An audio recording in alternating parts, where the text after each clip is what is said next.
मगर अगर आप एक कॉमन मैन से बात करो तो हमें 370 टूटने का कोई फायदा नहीं हुआ। जो डोगरों की आइडेंटिटी है वो कहीं ना कहीं खत्म हुई है। आज की डेट में व्यापार खत्म हो गया है, व्यापार है ही नहीं है। जो युवा है वो बेरोजगार है। 370 खत्म करने के बाद हमारे जैसे तबके को, बिजनेस लॉबी को बहुत नुकसान हुआ है। धारा 370 और 35 से टूटने के बाद जम्मू कश्मीर के खाते में क्या आया? कई लोग तो कहते हैं कि जम्मू कश्मीर के खाते में बहुत कुछ आया, लेकिन एक वर्ग ऐसा भी है जो परेशान भी है और खुश भी है। अब वो वर्ग कौन सा है? वो है बिजनेस मैन, जो बिजनेस करता है, या दुकानदार हम कहें तो। उनको क्या फायदा हुआ है या नुकसान हुआ है, आज हम उनसे जानेंगे। ये हमारा आज का सवाल भी है। मेरे साथ एक भाई साहब हैं, इनकी अपनी एक इलेक्ट्रॉनिक्स की दुकान है तालाब तिल्लो के अंदर। आज इनसे बातचीत करते हैं। भाई साहब, क्या लगता है कि 370 टूटने के बाद जो है आप लोगों को फायदा हुआ या नुकसान हुआ? देखिए, जब किसी का घर टूटता है तो उससे कभी भी मुझे नहीं लगता किसी को फायदा होता है, बल्कि नुकसान ही होता है। जम्मू कश्मीर एक राज्य रहा है और हमारा राज्य जो है वो हिंदुस्तान का ताज रहा है। इस राज्य को तोड़कर एक यूटी में तब्दील करना वो कहीं ना कहीं गलत था। नो डाउट कि सेंटर की कुछ पॉलिसीज रही होंगी जिसको देखते हुए उन्होंने ये सब किया। मगर अगर आप एक कॉमन मैन से बात करो तो हमें 370 टूटने का कोई फायदा नहीं हुआ आज की डेट तक। इन फ्यूचर कल को कोई फायदा हो उसको हम प्रिडिक्ट नहीं कर सकते हैं, मगर आज की डेट में व्यापार खत्म हो गया है, व्यापार है ही नहीं है। जो युवा है वो बेरोजगार है।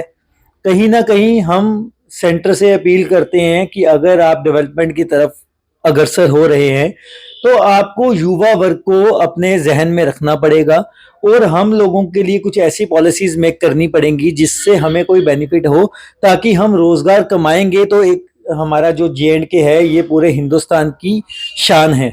हमारा जम्मू कश्मीर हिंदुस्तान का ताज है।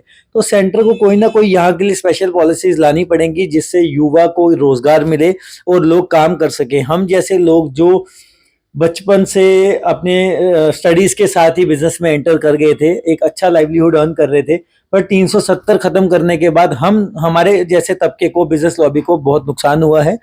जो डोगरों की आइडेंटिटी है वो कहीं ना कहीं खत्म हुई है। और मैं यही सेंट्रल गवर्नमेंट से अपील करूंगा, मोदी जी से अपील करूंगा, हमारे होम मिनिस्टर सेंटर के, हमारे डिफेंस मिनिस्टर, जितने भी ये जो एक पूरे देश को भी चला रहे हैं, इनसे हमारी जम्मू कश्मीर के नागरिक होने के बिहाफ पे एक अपील रहेगी कि हमारी डोगरा आइडेंटिटी हमें वापस दी जाए, क्योंकि हम एज ए डोगरा सबसे पहले अपने आप को महफूज फील करते हैं। क्योंकि अगर हम एक डोगरा हैं तो हमें जीने का मज़ा भी आता है। हम हिंदुस्तान हमारी शान है और हमेशा रहेगी। मगर जहाँ तक अगर हमें कोई पूछे, हम पूरे हिंदुस्तान में जाते हैं तो हम एक प्राउड डोगरा होने पे हमें इस चीज़ का गर्व है कि हम डुग्गर देश से बिलोंग करते हैं, मंदिरों के शहर से बिलोंग करते हैं। और हमारा जो मंदिरों का शहर है ये पूरे देश में एक अलग पहचान बनती है इसकी, क्योंकि यहाँ के खंड मिठे लोग जो डोगरे हैं बड़े प्यार से रहते हैं। हमारी हॉस्पिटैलिटी बहुत अच्छी है। तो यही एक अपील है कि डोगरों की जो आवाज़ है उसे बुलंद किया जाए और कहीं ना कहीं हमारी डोगरा पहचान को ख़त्म होने से बचाया जाए। सर, अगर बात करें तो जिस तरह से ये महीना चल रहा है, दरबार मूव इस महीने के अंदर शुरू हो जाता था। आपको लगता है कि जो दरबार मूव बंद किया गया है उससे नुकसान है या फायदा है? आपको लगता है कि आप लोगों को उससे भी जो है वो नुकसान हो रहा है? सर, दरबार मूव होता था तो जम्मू में एक चहल पहल होती थी। ये जम्मू कश्मीर लद्दाख जो है ये एक ऐसा गुलदस्ता है कि डिफरेंट डिफरेंट मज़हब के लोग और एक दूसरे से प्रेम प्यार से रहते हैं। और हम लोगों को एक दूसरे के साथ कभी ऐसा नहीं लगा था कि हम दूसरे मज़हब से वो करते हैं। क्योंकि अगर एज ए हिंदू में बात करूं, हिंदुस्तान के हम नागरिक हैं। और अगर मैं जम्मू कश्मीर की बात करूं तो जम्मू कश्मीर और लद्दाख एक इतना प्यारा गुलदस्ता है कि हम एक दूसरे को मिलते हैं तो हमें लगता है कि नहीं यार, देखिए डिफरेंट कल्चर जब एक दूसरे को मिलते हैं ना तो एक जीने का आपको तरीका ही अलग आता है। एक ही, अगर आपको पता ही कैसे चलेगा कि आप अलग अलग फैमिली से बिलोंग करते हो, जब तक आप डिफरेंट कल्चर्स में उठोगे बैठोगे नहीं। उनके कल्चर आपको देखने को मिलेंगे, आपके उनको देखने को मिलेंगे। अब श्रीनगर वाले यहाँ आते थे तो वो 2-3 महीने एक डिफरेंट माहौल लगता था। वो आते थे, शॉपिंग करते थे। जम्मू वालों को थोड़े से मतलब आपको ना हलचल मिलेगी जब दूसरी डिस्ट्रिक्ट से बंदा उठ के आपकी डिस्ट्रिक्ट में आता है, तो बहुत सारे खर्चे होते हैं जो उनकी डेली लाइवलीहुड में उनको चाहिए होते हैं। तो वो आपको एक हलचल का माहौल मिलता था और रौनक लगती थी। हम श्रीनगर जाते थे, हमें भी मजा आता था, और लद्दाख के लोग यहाँ पे आते थे तब भी हमें हम उनका वेलकम करते थे, क्योंकि खंड मीठे लोग डोगरे हमारी तो पहचान ही है, ये हॉस्पिटैलिटी हमारी शान है। तो ये मैं चाहता हूं कि दरबार मूव से हमें बहुत बेनिफिट था। जब से दरबार मूव बंद हुआ है, मैं कहूंगा रघुनाथ बाजार के लोग, अगर आप उनका इंटरव्यू करो तो सबसे ज्यादा किसी को नुकसान हुआ है तो उनको हुआ है, क्योंकि सबसे ज्यादा लोग वहीं पर आकर सेटल होते थे। दरबार मूव में जो अपना यहाँ पे आके बैठते थे, वो सबसे ज्यादा उन्हीं एरियाज में बैठते थे, उन लोगों को बहुत ज्यादा नुकसान हुआ। बहुत बहुत शुक्रिया सर बातचीत करने के लिए। ये हम एक बिजनेस वर्ग के जो एक व्यापारी हैं उनसे हम बातचीत कर रहे थे, जिनकी तलाबतिलों के अंदर एक इलेक्ट्रॉनिक्स की दुकान है। बातचीत ये कर रहे थे कि धारा 370 टूटने के बाद क्या बिजनेस वर्ग के लोगों को नुकसान हुआ या फायदा हुआ, वो आपने सुन लिया।